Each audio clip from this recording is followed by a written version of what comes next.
Le 30 janvier 2020, j'ai sorti mon premier livre, Votre Empire dans un sac à dos, dans lequel je vous montre comment décoder la psychologie humaine pour trouver une idée de business, vendre sur internet et gagner votre vie depuis votre ordinateur. La dernière fois que je vous en ai parlé, le livre s'était hissé en haut des ventes sur Amazon où il est resté numéro 1 des ventes de livres, toutes catégories confondues, pendant 3 jours consécutifs. Depuis, le livre a parcouru son petit bout de chemin dans les librairies, y compris dans les points relais des gares et des aéroports, ce qui est un énorme kiff pour moi, parce que mon image mentale du succès pour ce livre, c'était vraiment Jean-Michel Tout-le-Monde, qui n'a jamais entendu parler de ma chaîne YouTube, mais qui achète mon livre par curiosité juste avant de prendre son train, tombe par hasard dans le trou infini du web marketing, et 2 ans plus tard, il quitte son job parce que son site e-commerce génère 2 fois son ancien salaire. Mais malgré tout ça, il manquait encore un élément important, le livre audio.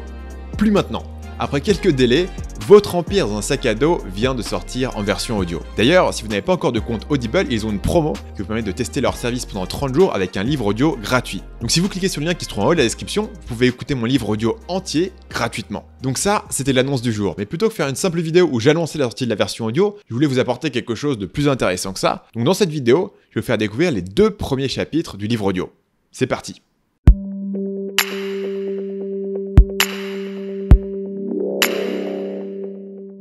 Chapitre 1. Comment convaincre des inconnus de vous envoyer de l'argent. La réussite entrepreneuriale la plus improbable du monde commence dans les années 1960, dans l'Ohio, en plein Midwest américain, avec un jeune homme qui a un rêve étrange, convaincre de parfaits inconnus de lui envoyer de l'argent par la poste.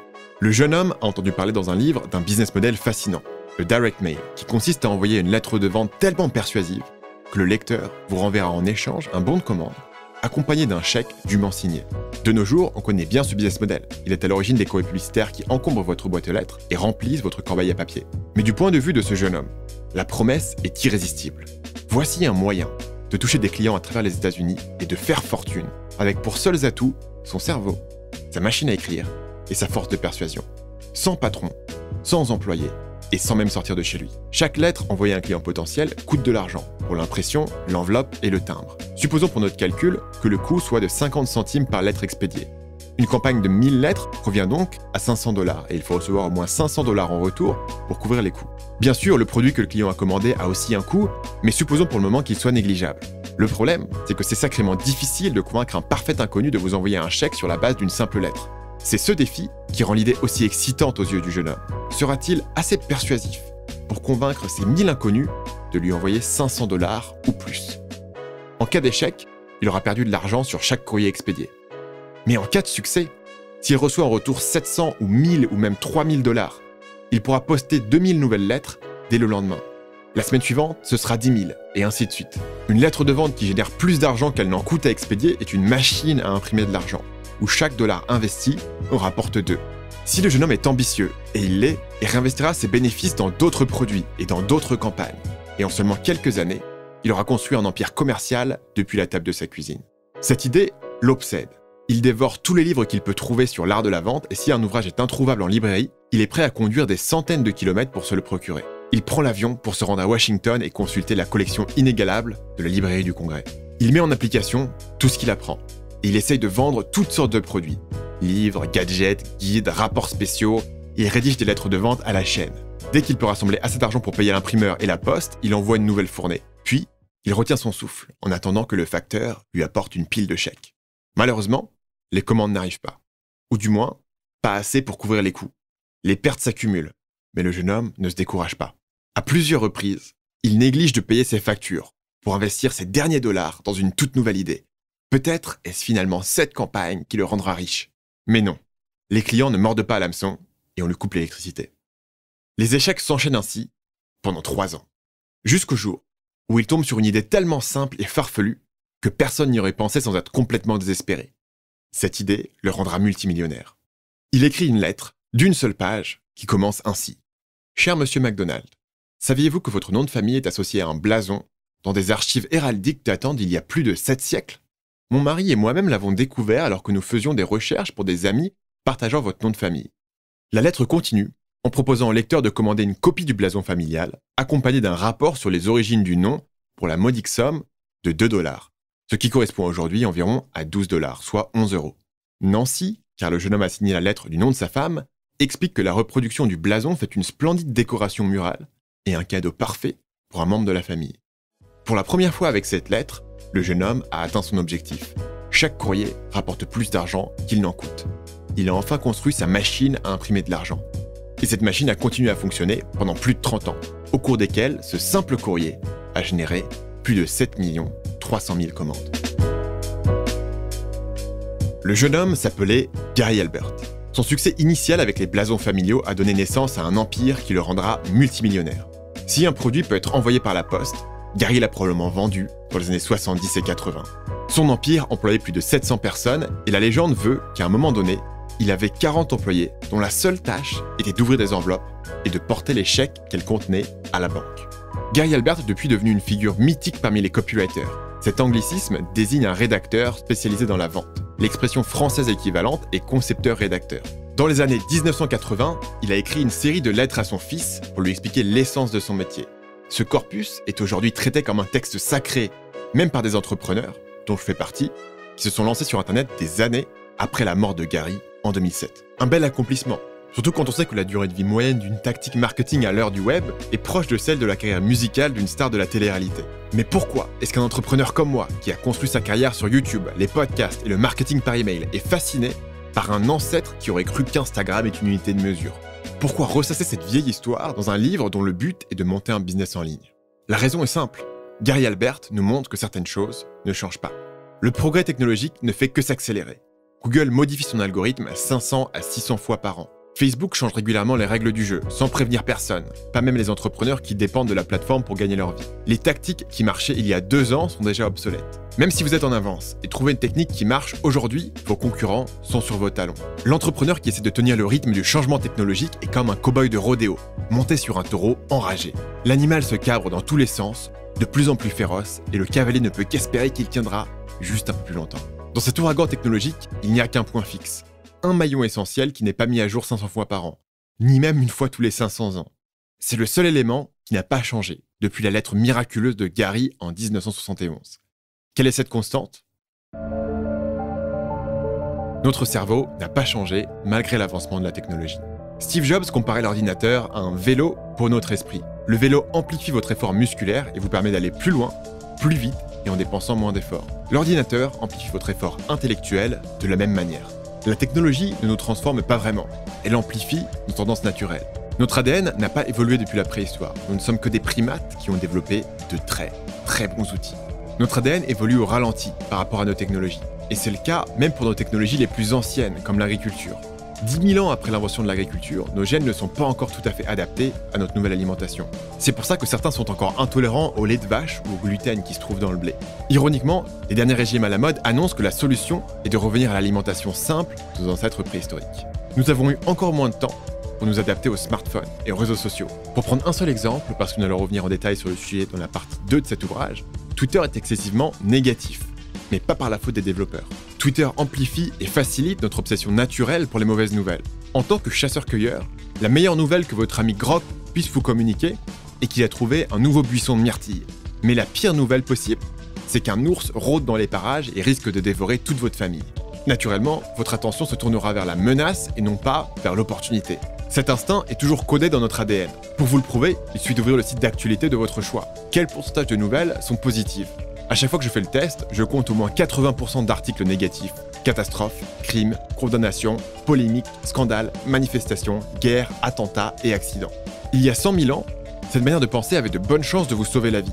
Et surtout, vous ne receviez que des informations vous concernant directement.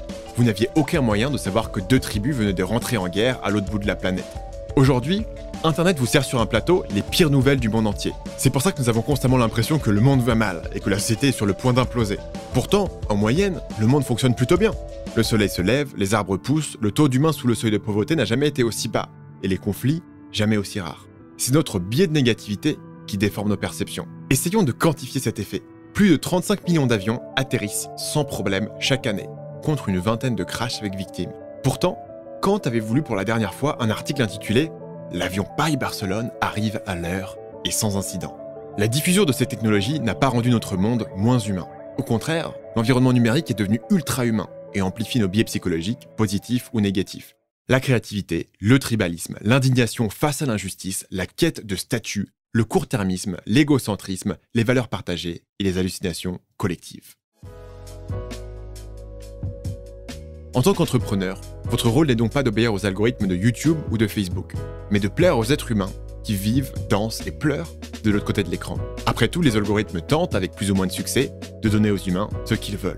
En 1971 comme aujourd'hui, l'objectif du copywriter reste le même. Pour écrire une lettre de vente efficace, vous devez comprendre en profondeur le client que vous cherchez à convaincre. Le secret de la lettre qui a fait la fortune de Gary vient d'un exercice d'empathie. Avant de découvrir ce secret, Gary a étudié tout ce qui avait été écrit sur l'art de créer des lettres de vente persuasives. Les sources sont alors unanimes sur la manière de créer une campagne gagnante. Il faut économiser de l'argent sur l'expédition en prenant avantage des remises sur le volume, attiser la curiosité en imprimant directement une phrase d'accroche sur l'enveloppe et attirer l'attention avec une brochure multicolore. Pendant des années, Gary Albert suit ses conseils et il enchaîne les flops. Mais au moment de rédiger sa fameuse lettre des blasons, il a un instant d'hésitation. Tous ces conseils prouvés sont-ils vraiment la meilleure manière de toucher son client? Il rumine alors sur une question. Gary, que ferais-tu si tu devais absolument faire marcher ta prochaine campagne? Que ferais-tu si tu ne pouvais envoyer qu'une seule lettre? Et si, en cas de non-réponse, tu te faisais littéralement décapiter? Cette question déclenche l'épiphanie de toute une carrière. S'il n'avait qu'une seule lettre pour sauver sa vie, sa première priorité serait que cette lettre soit lue. Mais que font la plupart des gens quand ils reçoivent une brochure multicolore dans une enveloppe bariolée, comme le conseillaient les gourous de l'époque? Ils la mettent directement à la poubelle. Tant que sa vie est en jeu, Gary ne peut pas prendre ce risque. Il décide donc d'envoyer une lettre toute simple, dans une enveloppe que vous auriez pu trouver à la papeterie du coin, qui ressemble en tout point à une correspondance personnelle. Il pousse même le vice jusqu'à coller dessus un vrai timbre, qui coûte un peu plus cher que l'envoi de masse, mais le différencie immédiatement de tous les autres publicitaires. À ce stade, l'industrie du marketing direct a passé plusieurs décennies dans une course aux armements. C'est à qui aura l'accroche la plus alléchante sur l'enveloppe et la brochure la plus colorée. Gary décide de faire exactement l'inverse et il casse la baraque. Son coup de génie est de voir la situation à travers les yeux de la seule personne qui compte vraiment, le destinataire. Il s'imagine la scène. Son prospect sort une liasse de courrier de sa boîte aux lettres et fait le tri au-dessus de sa cobaye à papier. Il faut absolument éviter que la précieuse offre sur laquelle il joue sa vie finisse à la poubelle. Vu comme ça, la solution est évidente. Son message doit ressembler à une lettre personnelle. Et pourtant, aucun de ses concurrents qui dépensent des fortunes pour expédier des courriers ne semble avoir visualisé le moment où le courrier serait reçu. Ils sont trop obnubilés par les règles et les bonnes pratiques pour se mettre à la place du client cible. Aujourd'hui, sur Internet, c'est la même chose. Les marketeurs sont obsédés par les grosses hacks, les algorithmes et les raccourcis. En chemin, ils perdent de vue la psychologie du client final. L'innovation de Gary permet à sa lettre d'être livrée, ouverte et lue. Et la force de son offre fait le reste.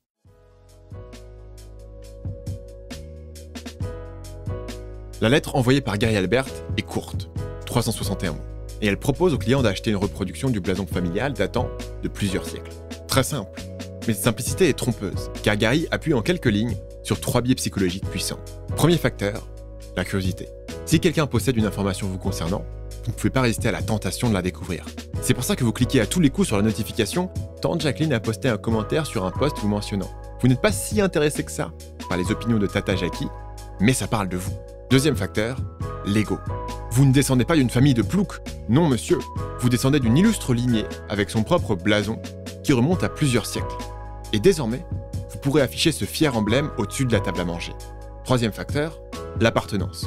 Pendant des millénaires, faire partie d'un clan familial était un pilier de notre identité sociale. Le clan vous protégeait de vos ennemis, veillait sur vous si vous étiez malade ou blessé, et rendait même la justice. Aujourd'hui, ces fonctions appartiennent aux États-nations, qui sont mieux adaptés aux problèmes de notre époque. Mais nous sentons instinctivement que nous avons perdu quelque chose au change. La relation avec vos concitoyens ne vous apporte pas le même sens de connexion et de sécurité que les anciens rituels claniques, sauf peut-être lors des événements sportifs. Pour cette raison, la généalogie est un hobby bien répandu et un business étonnamment florissant sur Internet. Un arbre généalogique qui ancre votre vie dans des racines centenaires est un antidote puissant à l'impression de n'être qu'un organisme parmi des milliards d'autres dans la fourmilière humaine. Ces 3 facteurs créent un cocktail suffisamment persuasif pour générer des millions de dollars de ventes. Même Gary n'aurait pas pu prédire à l'avance l'ampleur de ce succès, mais il faut lui accorder le flair d'avoir reconnu la bonne idée lorsqu'elle s'est présentée. Le vendeur, dans l'imagination populaire, est un être visqueux, prêt à vendre sa mère si la paye est assez bonne. Le publicitaire est un manipulateur de masse qui utilise ses millions pour hypnotiser la populace et vous convaincre d'acheter sa marque de céréales. En comparaison, un copywriter à l'ancienne comme Gary Albert combat la loyale. Il paye de sa poche pour faire parvenir une lettre et doit vous convaincre rien qu'avec ses mots. S'il y parvient, le copywriter aura bien mérité sa paye. S'il échoue, vous êtes libre de jeter sa lettre à la poubelle ou de fermer sa page web. Le client final est le seul juge de la performance du copywriter. A-t-il réussi à le convaincre ? Les praticiens de ce type de marketing rejettent les objectifs difficiles à quantifier, comme l'image de marque, et acceptent d'être jugés par la dure réalité du marché. Ont-ils fait rentrer assez de commandes? L'ex-trader Nassim Taleb raconte dans son livre The Black Swan la parabole de la dinde. Une dinde est nourrie par le boucher pendant 1000 jours. Elle constate alors un fait indiscutable. Le boucher est son meilleur ami. L'expérience se prouve d'ailleurs au quotidien, à mesure que la dinde s'engraisse. Le 1001e jour est le jour de Thanksgiving, où les Américains dévorent ses congénères par dizaines de millions. Une mauvaise surprise attend la dinde. La morale de cette histoire est « ne soyez pas une dinde ». Ce n'est pas parce que tout se passe bien jusqu'ici que cela continuera indéfiniment. Dans quel domaine nous comportons-nous comme des dindes? Le système éducatif est un bon candidat. Nous avons grandi avec une promesse simple. Travaille dur à l'école et tu auras un bon job. La génération précédente a suivi cette consigne et ça a plutôt bien marché pour la plupart des gens. Mais est-ce que c'est toujours valable? Pour beaucoup de jeunes diplômés, c'est déjà Thanksgiving. Leur diplôme ne suffit pas à décrocher l'emploi stable qu'on leur avait promis. Ceux qui ont obtenu un poste dans une grosse entreprise sont parfois choqués de se retrouver dans un bullshit job, un emploi qui ne sert à rien, ou dont l'utilité est tellement obscure qu'elle échappe même à la personne qui le fait. Il s'avère qu'un emploi stable n'est pas un ticket garanti vers le bonheur. Pour certains, ça ressemble plus à une prison dorée, une situation confortable, peut-être un peu trop, qui ne parvient pas tout à fait à vous faire oublier le rêve d'avoir la liberté de voyager, de choisir vos collègues ou de travailler depuis chez vous. Est-il vraiment logique de suivre la même stratégie de carrière qu'il y a 30 ans? Il y a de légères variations, on change plus souvent d'entreprise, il faut parler anglais, savoir utiliser PowerPoint, mais le cœur de la promesse reste un bon diplôme égale un bon poste égale une vie réussie. Comparez cette stratégie inchangée aux progrès technologiques incroyables des dernières décennies. Il y a seulement 20 ans, un ordinateur, c'était une grosse boîte posée sur votre bureau. Aujourd'hui, vous avez dans votre poche un rectangle de verre plus puissant que les ordinateurs que la NASA a utilisés pour aller sur la Lune. Notre économie ne sera plus jamais la même. Et pourtant, nous agissons comme si la seule chose qui ait changé est qu'on envoie des SMS au lieu de passer des coups de téléphone. Si ça n'est pas Internet qui change la manière dont nous travaillons, ça sera l'économie à la demande, ou ubérisation si vous êtes friand de ce type de néologisme. Si ça n'est pas ça, ça sera l'intelligence artificielle qui automatisera la majorité de nos emplois. Ou le Bitcoin, qui présente un vrai danger pour les États-nations tels que nous les connaissons aujourd'hui. Parce que comment fonctionnerait un État qui ne contrôlerait pas les flux financiers et ne pourrait pas lever de taxes? Ces réflexions devraient vous secouer, surtout si vous avez misé tous vos jetons sur le script traditionnel, mais ne crions pas encore à la catastrophe. À mesure que le script traditionnel monolithique se fracture, de nouvelles manières de vivre deviennent possibles. Bien sûr, ni vos parents ni vos enseignants ne vous ont parlé de ces nouvelles opportunités.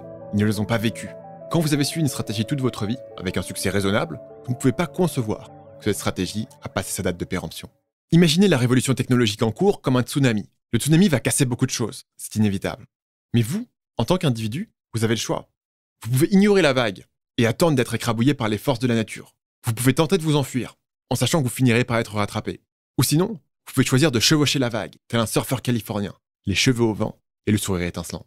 L'économiste américain Tyler Cowen, auteur d'ouvrages portant des titres comme La grande stagnation et La classe complacente, n'a ni l'apparence ni la personnalité d'un surfeur. Pourtant, son travail pointe vers deux stratégies potentielles pour non seulement survivre, mais aussi prospérer à travers les explosions technologiques à venir. Lors d'un entretien avec Shane Parrish du podcast The Knowledge Project, il explique ces deux stratégies. Je cite: « Vous devez vous poser la question. Est-ce que je suis quelqu'un qui fait de la technique? Ou est-ce que je suis quelqu'un qui fait de la vente, du marketing, du management et de la persuasion? Et soyez l'un ou l'autre. » Si les technologies de communication en viennent progressivement à dominer notre monde, vous avez donc deux options. Numéro 1, vous pouvez devenir programmeur ou ingénieur et participer au développement de la prochaine vague de ces technologies. Ou numéro 2, vous pouvez devenir marketeur et utiliser la puissance de ces outils pour propager votre message. Dans ce livre, je vais expliquer comment mettre en place l'option numéro 2. Pas nécessairement parce que c'est la seule option qui marche, mais parce que c'est celle que j'ai utilisée pour construire mon propre business. J'emploie volontairement le terme marketeur à la place d'un terme plus neutre et plus fag comme communicant. Ma définition du marketing est large. Le marketing, c'est l'art et la science de convaincre quelqu'un de faire quelque chose. L'option 2 couvre donc la vente d'un produit, mais aussi la création d'une vidéo YouTube, la politique, la négociation, la prise de parole en public et même le design d'une interface intuitive. Tyler Cowen inclut, et il a raison, le management et le leadership dans la même catégorie. Il s'agit de convaincre quelqu'un de faire quelque chose. Si le script traditionnel, bon diplôme égale bon poste égale vie réussie, ne marche plus, qu'est-ce qui va le remplacer? Voici ma proposition. Pour gagner votre liberté dans la nouvelle économie, vous devez apprendre à vendre, comprendre ce que les gens veulent vraiment et comment le leur donner. Il y a 50 ans, Gary Albert utilisait la technologie rudimentaire du courrier postal pour toucher ses clients sans intermédiaire. C'est devenu beaucoup plus facile pour nous grâce à Internet. Il n'a jamais été aussi simple de trouver une idée, créer une offre et la proposer directement à votre client idéal. Vous n'avez même pas besoin d'acheter des timbres. Peut-être que vous n'êtes pas un vendeur né. Je vous rassure, moi non plus. D'ailleurs, je n'étais pas censé être entrepreneur. Mes parents avaient des amis entrepreneurs, des gens qui parlaient fort et beaucoup, passaient leur journée à pitcher leurs dernières idées et étaient toujours sur un gros coup avec un type qu'ils venaient de rencontrer dans un dîner parisien huppé. Moi, j'étais un ado geek qui dessinait ses propres mangas. Je passais des heures sur mon ordinateur à écrire des histoires d'heroic fantasy, coloriser mes dessins et jouer à des jeux de gestion compliqués. J'étais tellement timide que si je ne trouvais pas ce que je cherchais dans un magasin, je sortais immédiatement, de peur qu'un vendeur me demande si j'avais besoin d'aide. Je n'imaginais pas une seconde pouvoir entrer dans ce moule de l'entrepreneur extraverti et hyperactif. 10 ans plus tard, je suis suivi par des centaines de milliers de personnes pour mes vidéos sur l'entrepreneuriat web. Comment est-ce possible ? Tout a commencé quand j'ai découvert Gary Albert, un jour où je procrastinais pendant mes études. Gary imaginait ses lettres comme une armée de vendeurs à sa solde, duplicables à l'infini, qui allait toquer à sa place à la porte de chaque prospect. Pour un introverti, c'est le rêve. Écrivez un seul texte persuasif et vous pouvez toucher des milliers de personnes sans sortir de chez vous. Internet a rendu nos armées de vendeurs plus rapides et plus faciles à dupliquer. Par exemple, plusieurs de mes vidéos YouTube ont touché plus d'1 million de personnes chacune. C'est 1 million de clones de Stan Leloup qui ont parcouru le monde et livré mon message. Je peux écrire un email depuis Bangkok et l'envoyer en un instant à des dizaines de milliers d'abonnés à ma newsletter. Gary Albert aurait tranché sa main droite pour acquérir un tel pouvoir, mais aujourd'hui, ces outils sont accessibles à n'importe qui pour seulement quelques euros par mois. La vente en face à face a toujours son rôle à jouer, mais ce n'est plus la seule option. Les meilleurs vendeurs ne sont plus seulement les extravertis, qui ont la poignée de main ferme et se souviennent des prénoms de vos enfants. Ce sont aussi des copulateurs réfléchis, qui ont étudié la nature humaine et les désirs cachés de leurs prospects. Tant mieux, parce que vous ne pouvez pas être libre si vous ne savez pas vendre. Vous serez toujours à la merci de quelqu'un d'autre, qui sera capable de faire rentrer du cash. Prenez par exemple le YouTuber, qui a monté une audience fidèle, mais qui ne sait pas ou n'ose pas lui vendre quoi que ce soit. Ce créateur dépend des bonnes grâces de YouTube pour payer son loyer. Du jour au lendemain, une seule entreprise, Google, qui possède YouTube, peut décider que ce créateur n'est plus digne de participer au programme publicitaire, et son revenu tomberait à zéro. C'est aussi le cas du musicien, qui n'a pas de relation directe avec son public. Il dépend entièrement de la maison de disques pour promouvoir ses albums et ses concerts. Même chose pour l'ingénieur brillant, qui cherche un associé commercial pour l'aider à lancer sa startup. Il est de plus en plus difficile de séparer l'art du commerce. Sur YouTube, les créateurs les plus inventifs innovent aussi dans la manière dont ils gagnent de l'argent. Prenez par exemple Philippe DeFranco, un Américain qui s'est fixé l'objectif de créer une nouvelle chaîne d'information qui puisse rivaliser avec les grands groupes de médias. Son projet est financé de manière créative grâce à un assortiment de sponsors, de produits dérivés et de financements participatifs venant directement de son public. S'il n'était pas prêt à vendre à son audience, il dépendrait d'une plus grosse entreprise pour financer ses activités et il ne pourrait plus promettre que son contenu reste indépendant. Bonne nouvelle, la vente et le marketing sont des compétences que n'importe qui peut acquérir. Il y a pour cela 3 étapes. Premièrement, comprendre les bases de ce que les sciences sociales nous apprennent sur la psychologie humaine. Deuxièmement, observer ce qui marche déjà pour d'autres entreprises, l'analyser et le répliquer. Troisièmement, tester ce que vous apprenez dans vos propres projets. Commençons donc par la science. Ce livre est loin d'être un ouvrage scientifique, mais certaines études sont instructives pour comprendre le comportement des primates civilisés qui nous entourent. Prenez par exemple cette étude emblématique menée en 1983 où la question suivante est posée aux participants. Vous êtes à la plage, il fait chaud et vous auriez bien envie d'une bière. Un compagnon de bronzette décide d'aller acheter quelques canettes bien fraîches et propose de vous en rapporter une. Comme il n'y a qu'un seul endroit où acheter de la bière sur cette plage, votre ami imagine que le prix sera potentiellement élevé. Pour vous éviter de mauvaises surprises, il vous demande quel est le maximum que vous seriez prêt à payer pour votre canette. Si le prix est inférieur ou égal à votre chiffre, il achètera une bière pour vous, mais si le prix est au-dessus du vôtre, il n'achètera pas. Vous faites confiance à votre ami pour ne pas vous arnaquer et il n'y a pas de possibilité de négocier le prix avec la boutique. Quel prix maximum êtes-vous prêt à payer ? Les participants sont alors séparés en 2 groupes. Le premier groupe pense que la seule source de bière disponible est le bar d'un hôtel de luxe. Le second croit qu'il s'agit d'un magasin décrépit. Sans surprise, le groupe qui imagine un hôtel de luxe est prêt à payer significativement plus, 2,65$ contre 1,50$ pour la même canette de bière, qui sera bu sur la même plage et sans avoir mis les pieds dans le magasin, quel que soit le scénario. Si l'humain était purement rationnel, l'origine de la canette de bière n'aurait aucun impact sur notre volonté de payer. La question est combien vaut le plaisir d'une bière bien fraîche en cette chaude journée ? Cette expérience souligne que nous ne prenons pas nos décisions sur la valeur objective d'un produit, mais sur sa valeur perçue. Et bien sûr, la valeur perçue peut être augmentée par différents leviers psychologiques, comme en l'occurrence la provenance de l'objet. Mais la science n'est pas la seule source d'inspiration des marketeurs, ni même la meilleure. Il est encore plus utile d'analyser les stratégies qui marchent pour d'autres entreprises et sur d'autres marchés, et de les adapter à vos propres projets. Un exemple inattendu vient du romancier Steven Pressfield. Au début de sa carrière, Pressfield est un écrivain raté, dont tous les romans sont systématiquement refusés par les éditeurs. Tout change avec la publication en 1995 de La légende de Bagger Vance, un roman historique de golf qui devient instantanément un best-seller et même adapté au cinéma, avec un casting bourré de stars. Will Smith, Charlize Theron, et Matt Damon. Selon Pressfield, l'histoire de son best-seller est construite sur le modèle de la Bhagavad Gita, un ancien texte hindou. Son raisonnement est le suivant. Cette histoire a survécu pendant des milliers d'années. Sa structure doit résonner de manière profonde avec l'expérience humaine. Pressfield transpose le mythe dans un nouveau contexte. Le texte original prend place sur un champ de bataille antique, la nouvelle version pendant un tournoi de golf, tout en conservant la résonance psychologique. Finalement, le meilleur professeur est de tester par vous-même pour voir ce qui fonctionne. Par exemple, Tim Ferriss, auteur du best-seller La semaine de 4 heures, explique avoir choisi ce titre après avoir utilisé AdWords, la plateforme de publicité de Google, pour déterminer quelle combinaison de titres et de sous-titres générait le plus de clics. Et pour choisir l'illustration de couverture la plus efficace, il a placé différentes versions de la jaquette dans la librairie, puis il a compté combien de passants intrigués s'arrêtaient pour feuilleter chaque version. Dans ce livre, nous allons suivre ces 3 étapes. Fondamentaux de la psychologie humaine, étude de cas réels et mise en pratique. Pour accomplir les 3 missions de tout entrepreneur, comprendre les besoins cachés de votre client, trouver une bonne idée de business et vendre votre produit. Chapitre 2. La vérité sur l'art scandaleux du marketing. Dans un centre commercial à Bangkok, une trentaine de jeunes tailles branchées font la queue devant un restaurant. Quelle que soit l'heure de la journée, il faut attendre au moins 20 minutes pour pouvoir manger ici. Et pourtant, le menu ne propose qu'un seul type de plat, et franchement, la nourriture est loin d'être délicieuse. Alors comment expliquer l'engouement pour cet établissement? Ce ne sont pas les restaurants qui manquent dans le quartier central de la capitale, et il n'y a aucune queue à la plupart d'entre eux. Pour résoudre ce mystère, il suffit d'observer ce que font les clients quand on leur apporte leur assiette. Est-ce qu'ils se jettent sur leur nourriture et savourent le plat qu'ils ont attendu si longtemps? Pas du tout. Observons une jeune femme qui vient de recevoir sa commande. Elle sort son téléphone, puis secoue doucement son assiette pendant quelques secondes. Une fois ce rituel effectué, elle range son téléphone et saisit sa fourchette. Avant même d'avoir avalé une seule bouchée, elle a accompli l'objectif de sa venue dans le restaurant. Ce restaurant sert un plat commun, des pancakes. Mais par un tour de force de chimie culinaire, leur concepteur japonais a donné à ces desserts une consistance très particulière. Votre commande arrive sous la forme d'une pile de pancakes, haute d'une dizaine de centimètres. Et quand vous secouez votre assiette, la pile oscille doucement d'un côté, puis de l'autre, presque comme une gelée. Jamais vous n'avez vu une pâte aussi légère. C'est à se demander si le cuisinier n'est pas parvenu à capturer des nuages pour en faire un dessert. La recette semble avoir été imaginée spécifiquement pour la fonction boomerang du réseau social Instagram, qui permet de capturer une vidéo de 1 seconde qui sera ensuite jouée en boucle par l'application. Utilisez boomerang sur une cascade et vous aurez une photo qui donne l'illusion que l'eau est en mouvement permanent. Sur un ami, vous pouvez capturer une mimique rigolote. Mais si vous utilisez boomerang sur ces pancakes, vous, tous vos followers, pourrez admirer le dessert, rebondissant légèrement sur votre assiette, à l'infini. C'est pour obtenir cette brève vidéo que la jeunesse thaï fait la queue devant ce restaurant.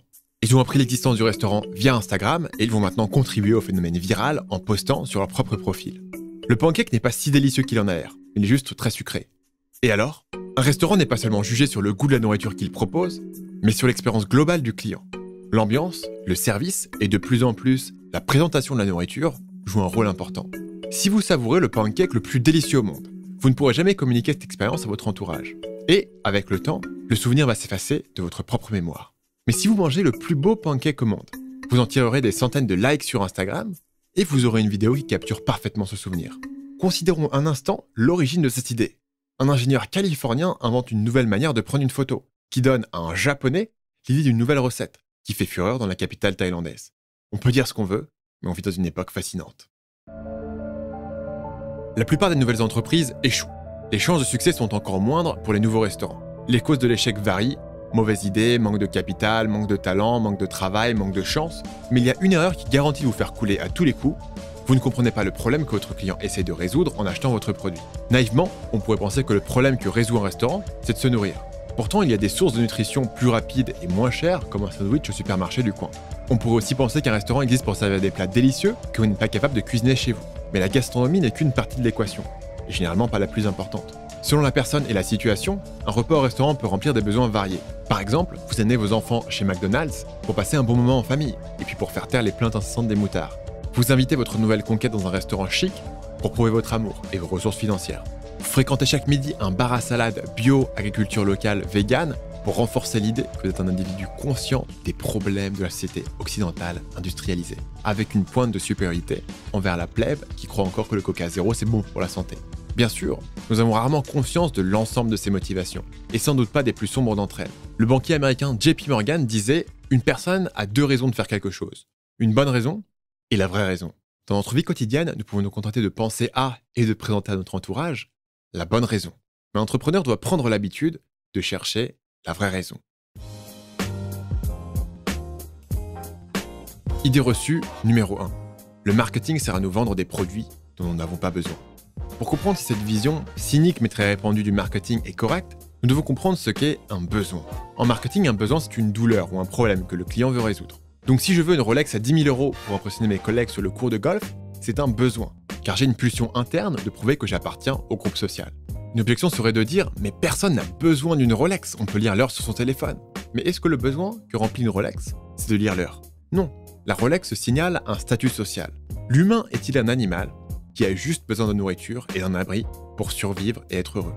Non, nos besoins psychologiques et sociaux sont tout aussi importants. On détaillera d'ailleurs les concepts de signalement et de besoins psychologiques dans un prochain chapitre. Un même mot peut avoir plusieurs sens. Et dans ce livre, je vais utiliser besoin au sens marketing du terme, c'est-à-dire une douleur ou un problème que le client veut résoudre, et non pas au sens de nécessité indispensable à la survie de l'individu. Les conséquences de cette définition est que le besoin, dans le sens marketing du terme, est purement subjectif à l'individu. Mes besoins ne sont pas vos besoins. Ou plutôt, nous avons tous les mêmes besoins, mais nous avons différentes manières de les remplir. Par exemple, la Rolex signale l'appartenance à un certain groupe social. Si vous ne faites pas partie de ce groupe social, le symbole est vide de sens et serait pour vous un gaspillage d'argent. Et pourtant, les groupes sociaux auxquels vous appartenez ont leur propre marqueur. Style vestimentaire, marque de téléphone, musique écoutée, pays visité, etc. Ma propre tribu a des marqueurs sociaux étranges. Ce groupe de nomades digitaux vide ses revenus en ligne et peut travailler depuis n'importe où dans le monde. Un marqueur de statut dans cette communauté, c'est d'avoir peu de possessions. On se vante de voyager pendant des mois sans jamais mettre une valise en soute et de pouvoir déménager à l'autre bout du monde du jour au lendemain. Est-ce un marqueur d'appartenance plus ou moins absurde que de conduire une Lamborghini, que de partir en vacances à l'île Maurice pour revenir tout bronzé en février, que de s'habiller à la mode du jour ou de vous enrôler dans un drap qui vous tiendra aussi chaud, que de marquer votre appartenance à une tribu par des tatouages douloureux, comme le font certains peuples depuis la nuit des temps? Les meilleurs marketeurs cultivent deux traits de personnalité, la curiosité et l'empathie. Pour réussir dans l'entrepreneuriat, vous devez étudier les vraies causes du comportement humain. Bien souvent, ces motivations cachées sont moins nobles que les justifications qu'on présente publiquement, mais elles révèlent la profonde humanité d'actions qui semblent à première vue incompréhensibles. Juger votre client est rarement rentable, il faut l'observer et l'accepter tel qu'il est. Forcément, ça veut dire que certains marketeurs sont en empathie avec des besoins qui vous semblent moralement corrompus. Fumer, parier, coucher, perdre son temps, vivre dans le luxe ou tout ce qui contredit votre moralité personnelle. Peut-être que vous préférez gérer votre stress en faisant du yoga plutôt qu'en faisant la fête, mais ça n'en rend pas moins réel le besoin auquel répond une bouteille de vodka. Heureusement, l'entrepreneur a le choix du produit qu'il va vendre et du marché qu'il va servir. Choisissez un client que vous voulez servir et un besoin que vous désirez encourager. Idée reçue numéro 2. Le marketing joue sur les mots et les perceptions, mais il n'y a pas de substance derrière.